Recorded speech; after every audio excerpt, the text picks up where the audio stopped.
Zo Google channel thar IT tutorial da khomna kan lo lo ma che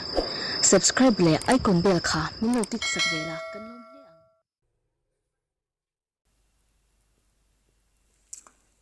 Oletun rumchu thil pakhat kam pu fanga I inron forot le share le davak vak maya ka grupa I anu share avui ni wording natan hi kasia manga inron share le ni so ning ka remove ngal jeunga group full ni a helpline ni a du tam takan chufang chunin vai bum hen lo tur heta hianin link arenda a 200 GB per month idea 200 GB sakat atang saruk chung a free in he link ka tang hian lak thei angin 4G le 5G anon tele hala ani ne dik taka chung 5G pe chu a phone tune Mizoram a hianin support po ne mala ila mang thelo hum 5G pe chu to war khan ne ron siam turan ne ya tuna changa engmo chen ila nga fe nga yang 5G mang tu sa Mizoram ka rama satala kan anto tan ija kan proof ang browser kan lutanga a link an ron da kha kalut dona etian website kan lu sakhianin paisa kan va siam sakani ti kha khretal tala te chuanin check it ti tai ta hianin your zone has been selected for 200 GB free internet aron ti hal runga ta kan zone hi emigan omna mun hi bati Airtel India ron tia kan check anga henga hnuaia comment ho hi oisu amma ni vek account sana chunga aron in a good comment ron pe ang chi khani tai ta hianin number submit tu ni ta ka Airtel number kan submit anga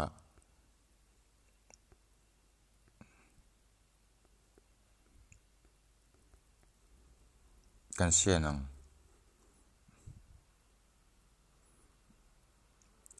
3 step angaya first step kan zawa identity ron verify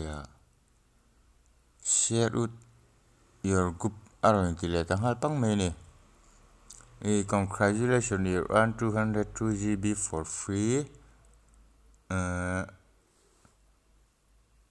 from your mobile operator ron tia anio hi diktak chunin telecom ne na ingkung kaina nei imbi alawan nia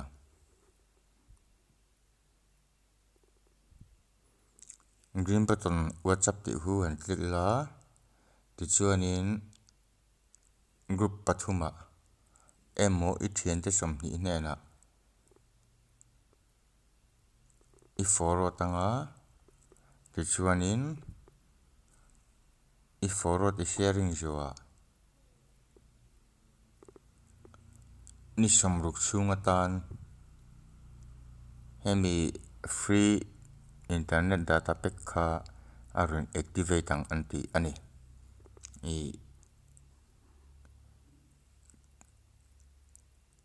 WhatsApp in lutela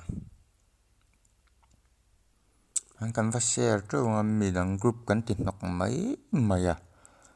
kan share khani mi dang attack amon lo tia an lo ti vele ti khanin paisa kan siam saka bumin kan mai ni mi zo te kan art mol na ni chuanin an lut non le lo thil en le du kan ya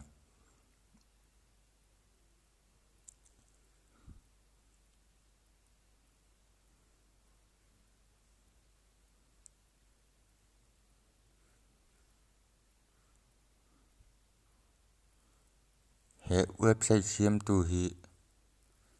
tuna comment pahnih oma hei mi pathum comment tu te hi fake account ba kan ni lo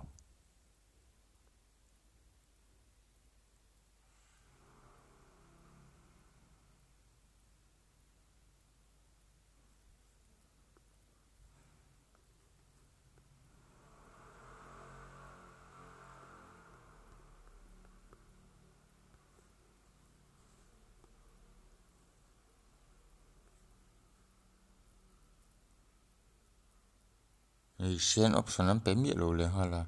a comment ve the mi lo le hala send button om mi lo ni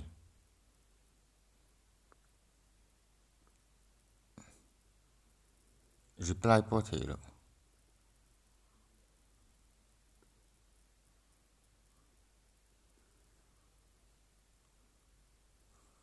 search button om rong ta send button om lo re na dot mu hlum form com za dot ani ti kha heta ula a trying ka free